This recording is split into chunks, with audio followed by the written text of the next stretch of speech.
Jenny McCarthy Show. Oh! David Duchovny, Miss Subways, a novel. It's a book out now. It looks amazing. Hey, David, how are you? Hey, I'm good. How are you? Welcome to my show. Thanks for having me. I am blown away by, well, I think you know how smart you are, but how talented you are. This is your third novel, correct? Yes. Second one you did is becoming a film? They're trying to get it together to shoot in August. Yeah, Bucky fucking Dent. Or Bucky effing Dent. I don't know what we can say on your show. You can fucking say whatever the fuck you nice. want. So let's sell this movie. Let's sell this one so it can be into a movie too. Miss Subways. I love the concept of this. A novel. It's a book out now. Mystery novel, romance, action. Describe it for our listeners. We have a great book buying audience. Yeah, well, it kind of takes as a starting point a play that I saw called The Only Jealousy of Emer 25 years ago, in which it's about the Irish king Cuchulainn and his wife Emer, and this demon comes to Emer, the wife, and says, "Your husband is out there fighting. He's fighting the waves actually, and he's going to drown, and he's going to die, and you can save him." And she says, "Of course I want to save him." He says, "Well, you can save him, but when he wakes up tomorrow morning, he'll wake up with his concubine, and he'll never know that you existed, and he won't know he had a life with you, and he won't know that you had kids." So that's the choice that the demon gives the queen. And it always struck me as being like a romantic comedy from like the pagan times when people were a lot rougher. It wasn't like You've Got Mail. It was like, you better have balls. You're not kidding. Yes. I don't know how I could find the humor in that, but right. there is an absolutely a similar thread with. It almost sounds like a leprechaun, if you will, in your book. Well, he's an Irish. It's called a Bean Seed, and it sounds like banshee. Is what we say mostly in this country. But yeah, he's like a malevolent leprechaun, I'd say. And I say young because I'm in my 40s, so right. 41-year-old teacher. She has a love of her life con, and basically the same type of thing happens. Yes, exactly. It just happens to normal, average people rather than a king and a queen in this book. Exactly. And in terms of the school teacher, does it have to do a lot to do with your mom being a teacher? Well, it's a world that I know. I guess I set her there because I knew the world, and I thought I could write about. My sister Lori is also a teacher, so I had a wealth of anecdotes that I could draw from their lives. And I'd been a teacher myself in graduate school, so it was something that I was comfortable writing about. I'd never taught the young age that she teaches. She's a second grade teacher in this book, which is what my mom was. But I could imagine and I could draw on stories from my family. So it probably wasn't that difficult to write for a woman. I don't know. I mean, I didn't really think of it as writing for a woman. I thought of it as writing this character. I mean, I felt like I knew her mind. I felt like I knew her heart and her soul.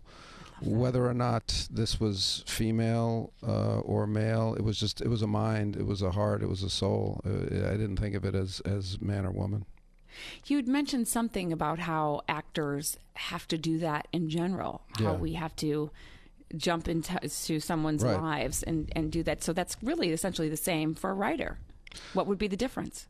I don't think there is any difference, really. I think, as an actor, you're limited by your body in a way. I mean, I'm limited from playing women by being a man, but as a writer, I don't think that limitation exists because, as I said, you're coming out of a different place. You're coming out of a place of thought, of feeling, of imagination, of empathy. And these are all things that actors use, but I think as a writer, you're maybe less limited from reaching out of yourself. The book is called Miss Subways. I'm going to keep plugging it if people's Thank in you. their car. Miss Subways, a novel. It's out right now. Another analogy I would use is kind of Groundhog Day, right? Yeah, because there are the nature of this wager is that there's a reset. If you choose to save this man and rather than let him die, then the morning comes and you don't know each other. Now what happens? What is your life like without this person? And you're not supposed to meet him again, but of course, since this is a romantic comedy, they do see one another again. Now, mind you, my heart is breaking hearing it. But where do you get the humor from? Oh, I just think that just comes from me. I mean, I don't. I think I don't know. Situational. Yeah, then? I guess. I mean, it's by, the character of the banshee, the Bianseed. He is small. He's a little person, yet he's very powerful and nasty. And he comes from a place. He comes from a time. I mean, another strand of this book is that the idea that all these immigrants came to this country, and as they assimilated and became quote-unquote Americans, they left behind certain aspects of their own culture and their mythology and their religions, local religions. And yet what happened to those myths, cultures, deities? They lived on in this book. They lived on. They're still in this country, and they're kind of bored, and they're kind of pissed off that they've been thrown over for a Judeo-Christian tradition, and they're still fucking with people. And that's what this Bianseed is doing.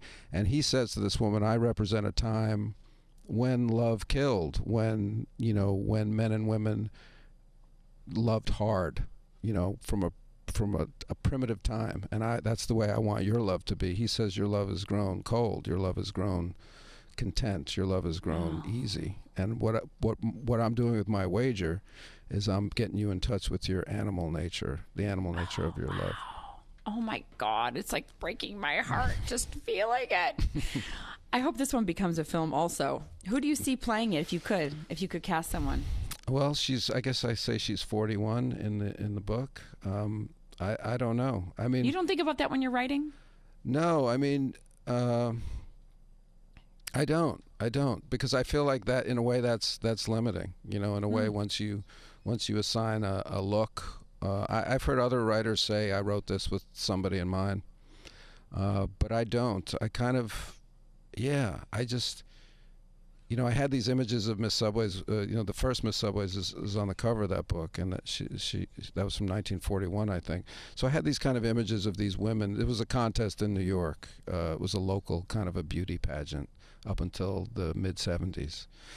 It was called Miss Subways. So I kind of had these images of these women, although they're younger than the character in the novel. But I didn't have anybody specific, no. Was there a reason you didn't want to make sure, you wanted to make sure this book was not political? There's some political I don't know. undertones. But yeah, I mean, I think anything is political. Any work of art is by nature political. I just didn't want it to be propaganda. I didn't want you to be able to distill the message of this book as being vote for so-and-so in 2020. I wanted it to be a bigger message than that.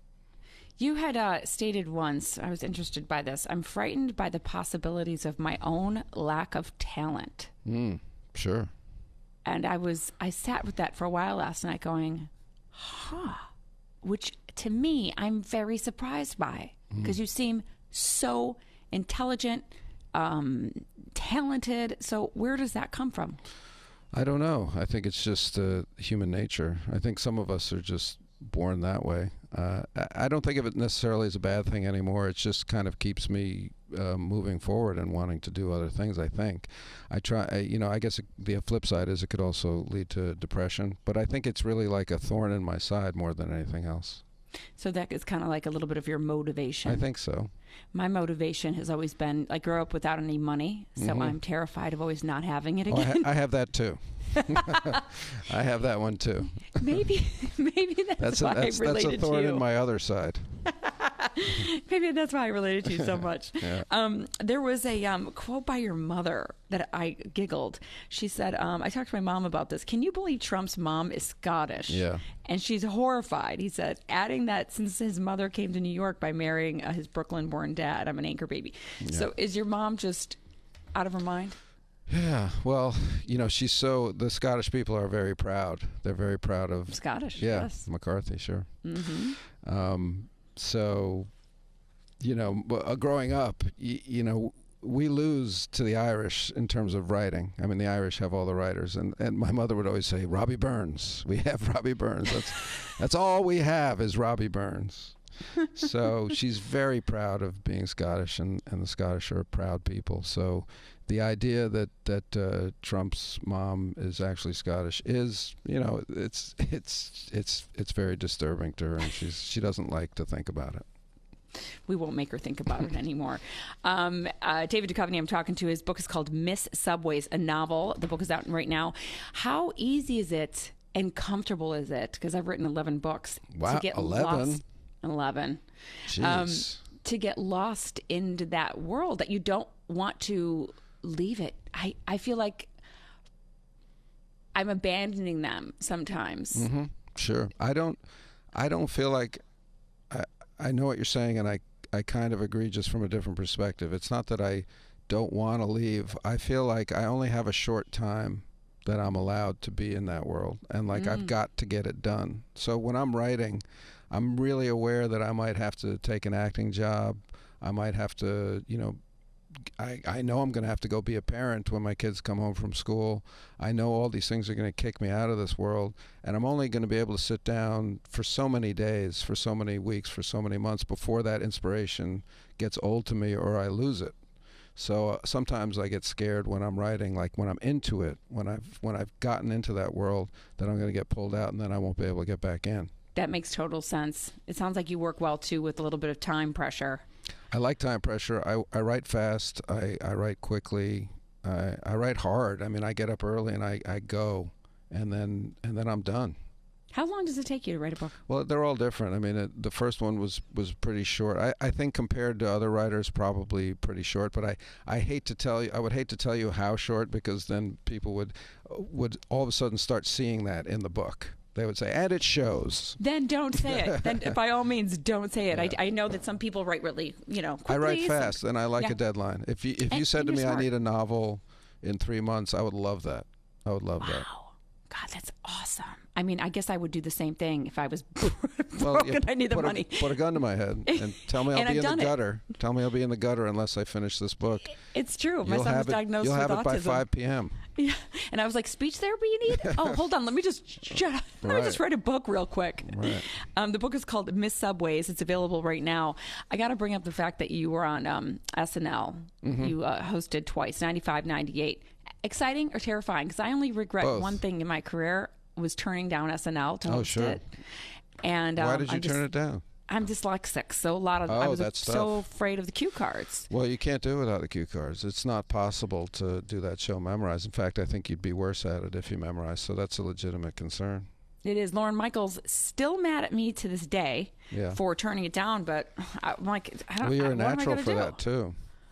I love to sketch. It's my favorite thing in the world, but I got to bring up the fact that you did a very good Jeff Goldblum. Yeah, it's a subtle thing. I mean, I don't know that I ever actually could do it. I mean, I'm not like a guy that does imitations. So when I do an imitation, sometimes it's really better than other times. Does that make any sense? That totally makes sense. Because I'm not like doing anything. I'm kind of just like feeling a vibe. Exactly. And sometimes the vibe is better than others, and that's what I did with him. I get it. You just kind of slip into it quickly. Yeah. I mean, there was certain kind of hand gestures that I would do, but other than that, I really didn't have any idea of what I was doing. Have you ever met him in person? Oh, I have. Yeah. Sure. He's so fascinating to talk to in person. Yeah. I could listen to him all day long. He's a brilliant guy. Really is brilliant. I want to talk a little about your kids. Our show is very kid-friendly, except when I swear. But we talk about our kids, how much we love them and hate them at the same time. How are you doing parenting? How old are they now? I'm in the teenage years. 19 and 15. Oh, my God. I got a 15-year-old. Yeah. Boy or girl?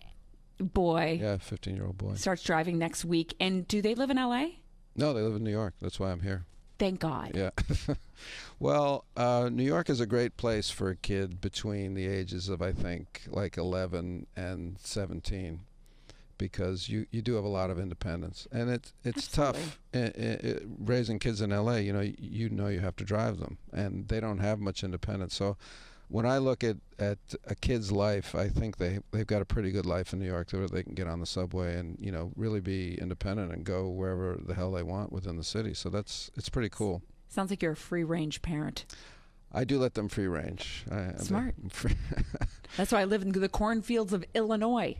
I really let them free range in the cornfields. They can peck around all they want. It's absolutely true. Find food out of the ground. I had to move after Evan, my son, punched one of the paparazzis in the balls. I said, you know what?